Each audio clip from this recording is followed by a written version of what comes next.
Welcome to Canny What You Grow. I'm Holly Baird. This is presented to you by the WisconsinVegetableGardener.com. Well, today we're making something fun and different. We're making peach salsa. Now, I got these peaches I got them directly from a peach truck that comes to the area. They drop them off and you can get them by the half bushel.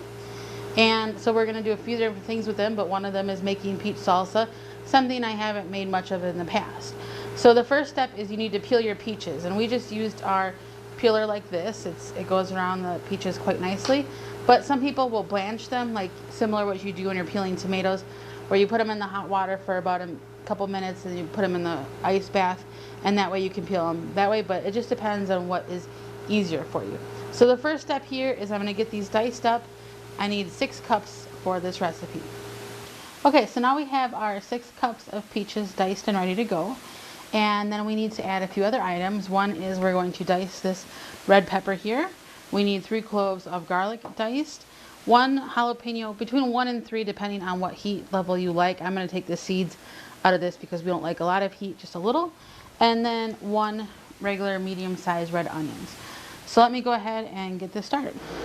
Okay, so we got all of the vegetables and fruit chopped up, and we added a 1.5 cups of white vinegar, 3/4 cups of organic sugar, and a teaspoon of cumin. If you wanted to add a little heat, you could add some cayenne pepper or some crushed red pepper, whatever, about 1/4 teaspoon if you don't feel that the jalapeno is going to give you enough heat. And now you just bring this to a boil. Once it becomes a boil, you want to let it simmer for about 10 minutes until it gets a little less watery. Okay, so as you can see, it's boiling. So what we're going to do is we're going to turn the heat down to about medium-low, and we'll let it simmer for about 10 minutes. Okay, so we let this reduce down quite a bit, and obviously it's still a little liquid in there, but that's good, that's what you want. And you're going to put it in your pint jars, and you're going to leave a 1/2 inch of headspace, that's what this should be. Check, yep, perfect. You want to wipe your rim off like always. And you want to go ahead and get your lid on. Okay, and then you adjust your ring. Just finger tighten it. And then you go ahead and get it in the canner. And we're going to finish these up here, and you can them for 15 minutes.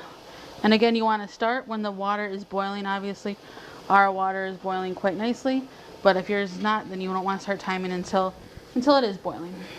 Okay, our timer just went off, and so now the recipe says to go ahead and turn your stove off, or if you want, you can move the canner, but I don't feel safe doing that on the stove, so I'm not going to do that. And then you just take the lid off, and then you want to just set the lid aside.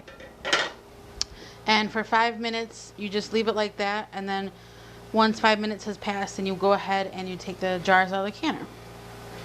So it's been 5 minutes, and as you can see, the water has stopped boiling. I'm just going to go ahead and put these on the towel here. And the reason why you do that is so that the jars can, and this is only with this recipe I found, that you want the jars to adjust to the temperature change, and it prevents the salsa from boiling out of the jar. So let me just get these out here. And last one.